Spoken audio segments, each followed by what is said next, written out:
Al bu salmışlar balalar. Oturalım. Buradan oturalım. Çoğul geliyoruz kalay balalar.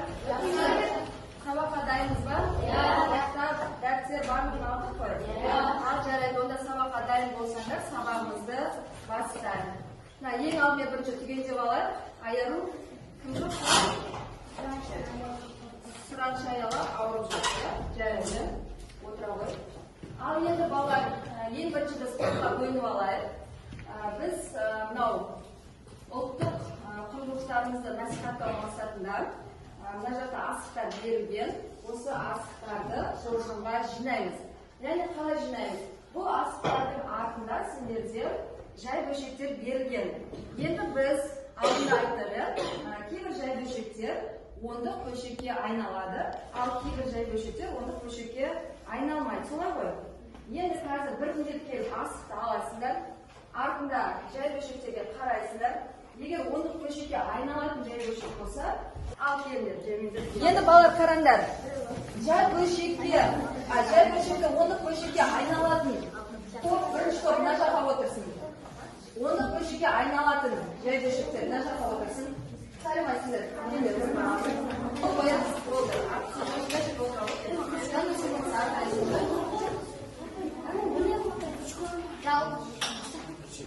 Endi bolalar, bo'ldi endi so'zni qo'yamiz qanday? Yer taxtaga qaraymiz. Bugungi sabog'imizning taqribi 10 böşekda natural sama ko'paytu, 10 böşekda 10 böşekka ko'paytu. Natural sanға және 10 böşekке көбейту амалын есептер шығаруда қолдану. Енді үй тапсырмасын орындар. Үй тапсырмасын тексерейік. Мен кітаптан сіздерге 680 есепті бердім. Солай ғой? Бұл жерде есептің бергенде бізде былай дейді. Енді екі елді мекеннен бір мезгілде бір-біріне қарама-қарсы 2 велосипедші шықты. Біреуінің жылдамдығы 16,2 км/сағат, екіншінікі 17 км/сағат. Олар bir жарым сағаттан кейін кездессе, екі елді мекеннің арасындағы жолдың ұзындығы неге тең? Яғни мысалы балалар қараңдар, Тараз бен Жаңатас деп алайық. Тараз бен Жаңатастан екі велосипедші шықты. Міне. Ал енді қалай табамыз екі елді мекеннің арақашықтығын? Ал енді 17 мен 16,2-ні қосып оған 1,5-ке көбейтеміз. Дұрыс. Екеуінің жылдамдығын қосып, одан кейін барып уақытқа көбейтеміз. Немесе тағы қанша екінші жолы? 16,2-ні 1,15-ке көбейтіп, 17-ні 1,15-ке көбейтіп. Дұрыс. Яғни балалар, яғни арақашықты табу үшін біз жылдамдықты неге көбейтеміз? Уақытқа көбейтеміз. Ал енді тексерейік. Енді қана әркім қасындағы жұптарының дәптерін ашып үй жұмыстарын қараңдар. Тақтамен тексер. Дұрыс па, дұрыс емес па? Үй жұмысын дұрыс шығарған оқушыларға 2 асықтан береміз. Осы жылдамдықты. Балалар, әркім өшегенген, әркім өз дәптеріне жазып шығарыңдар. Аға, мен ұстап тұрайсың,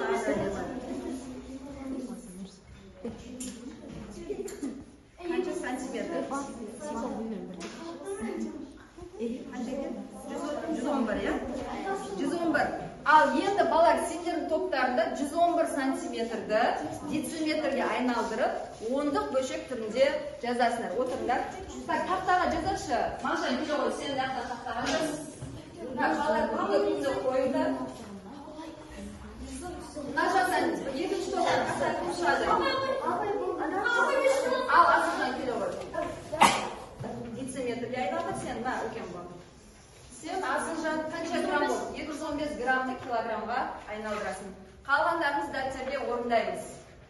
Кім болды? Кім болды? Екінші топтан болды ма? Қанша болды? 215 дұрыс.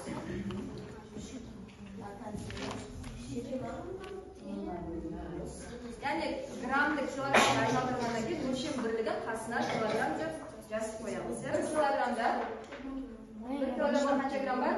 Мыңға бөлесе 100-ге бөліп қойыңыз. Қансыншы? Шығарасыз. Қаны тест шығарасыз ба? Шықты, я? Шыңғысхан шықты ма? Қазір. Апай.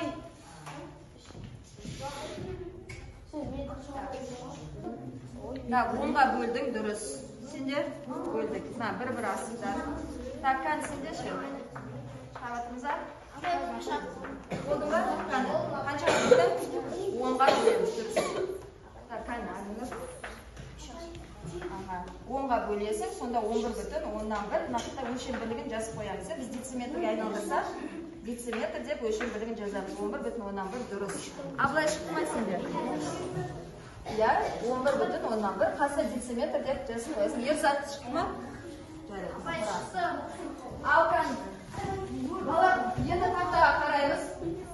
Мына жерде қараңдар. Нұрсаян бойы 111 сантиметр болды.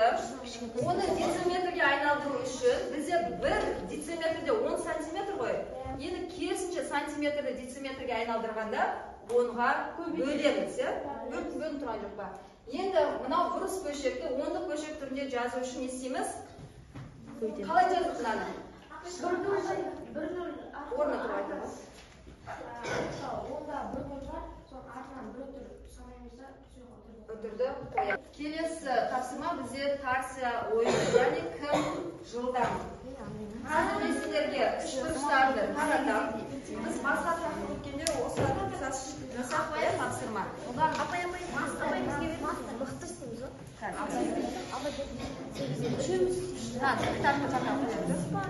Бірге топтық жұмыс бірге орындайсыздар. Балар, мынаған жабыстырасыңдар.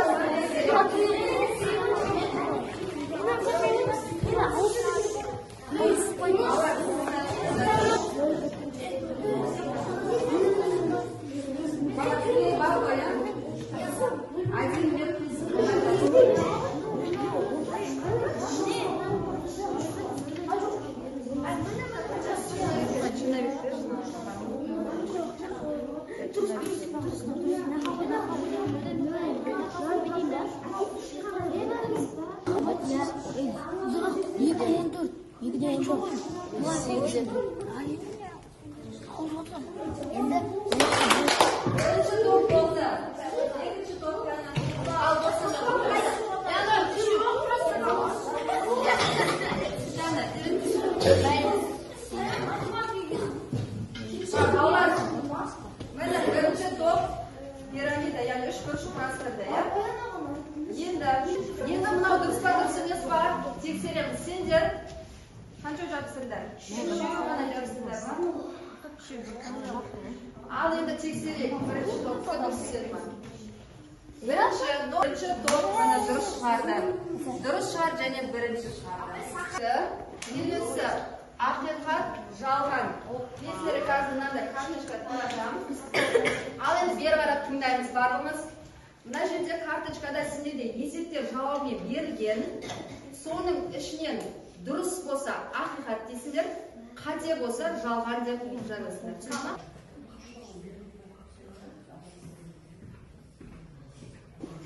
Қазір отырды. Біріншісін Салима, онда бірінші келе ол тақтаға шықшы, Салима. 1,183-ті 10-ға көбейткен кезде 18,3 шығады ма? Ақиқат бар, жалған ба? Қолымен апарып қоясыз.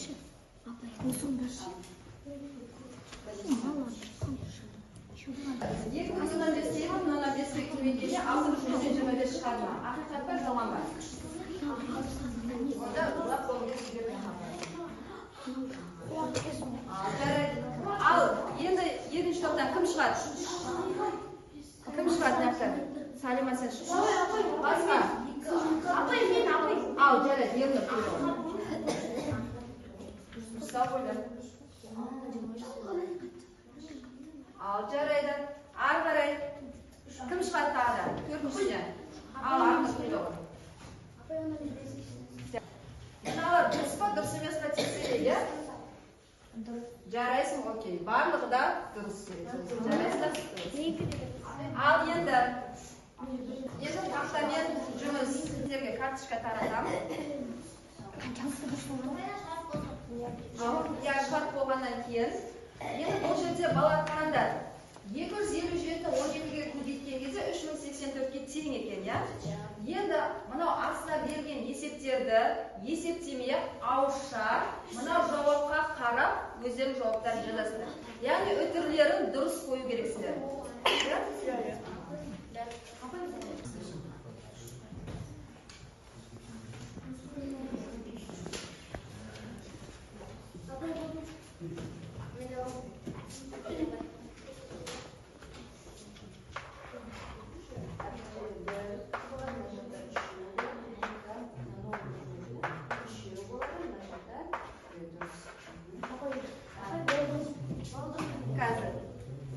Ал Мағжандікі дұрыс па, балар, қараңдар?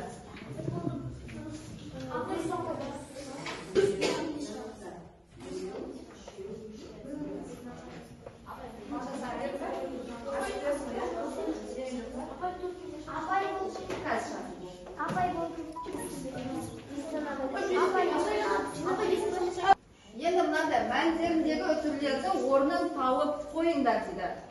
Мына жерде қараңдар, сендерде көбейтілген да, бірақ жауаптарда үтірлер қойылмаған. Сендер ауызша айтыңдаршы, біріншісінде қай цифрдан кейін үтір қойылады?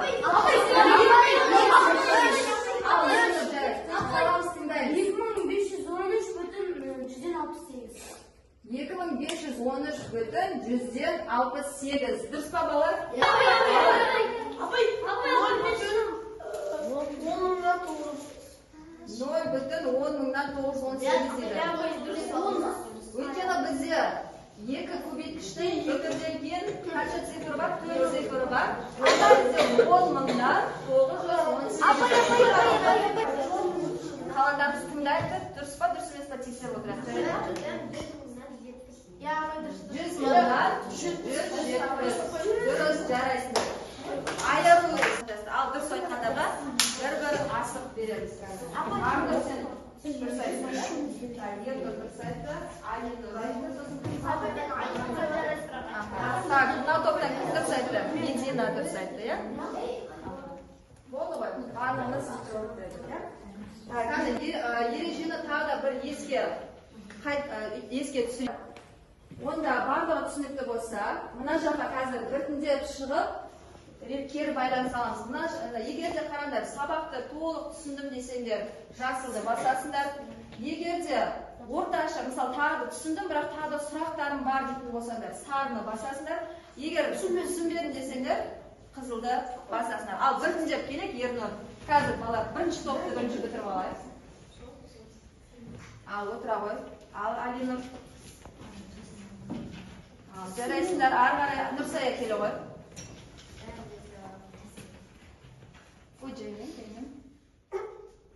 Ал Абылай.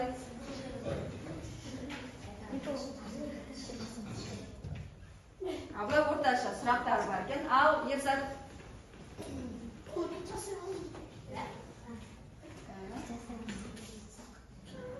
Жарайсың. Ал Арнұр келе ғой.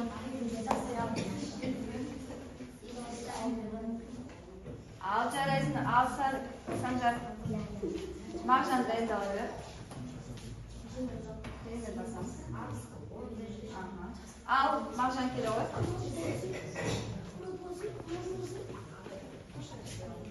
Мағжан молодец, жарайсың. Ал Шұғыла келе ғой. Бірінші топ бітті, иә? Ал ары қарай Жандыр.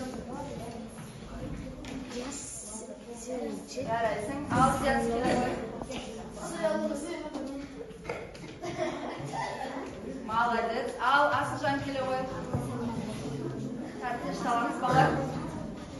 Айнұр. Ал жарайды, сұрағы бар екен. Толық түсінбеді ма? Ал жарайды, келе ғой. Кәусар.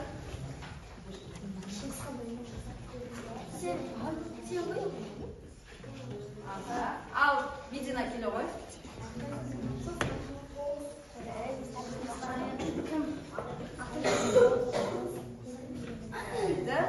Салима келе ғой. Қазір көреміз қай диаграмма бізде ең ұзын болады, иә?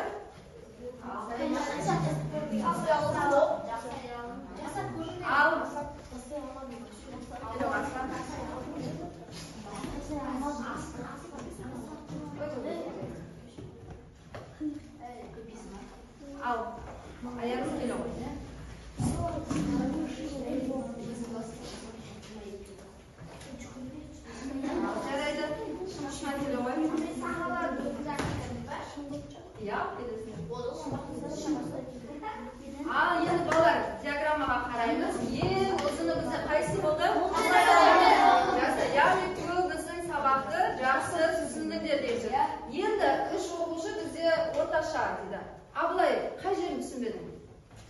бар ма? Қай жерін түсінбеді? Қай есеп саған қиын болды?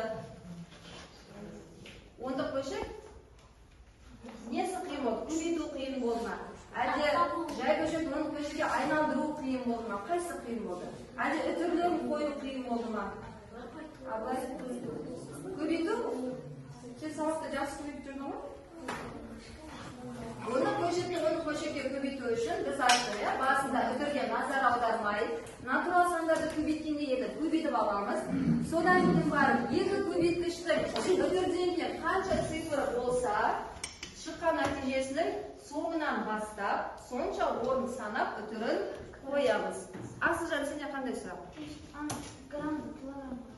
Айналым. Енді қарап, 1 килограммда бізде 1000 грамм бар ғой. Керісінше граммды килограммға айналдыру үшін 1000-ға бөлесің. Сен граммды килограммға айналдыру үшін мысалы 1000-ға көбейтетін еді ғой. А бұл жерде керісінше бөлесің. Кішкентайды үлкенге айналдырған кезде. Түсінікті ма? Отырам ғой. Онда әркім өзінің асықтарын санасын таңда. Балалар, жылдам. 9 апай. 9 балл, Арнұр 7 балл, 9 балл, Абылай 8 балл ма? Түсініпсің ғой онда? 8 балл, 8 балл, 7, Арнұр 7 балл, 8 балл, Диас қанша балл үйде? 4 балл, 5 балл ма? Жарайды, енді тағы да үйде қарап дайындалып келеміз. 7 балл, 5 балл, 6 балл, 4 балл, 5. Ал сендер? 6, азық қалмай сендерді? Жарайды. Балар, үйде тағында, өз бетінше осы тақырыптан қарап, ағыр есептерді шығарады. Ал енді күнделіктерді ашып, үй жұмысын жасап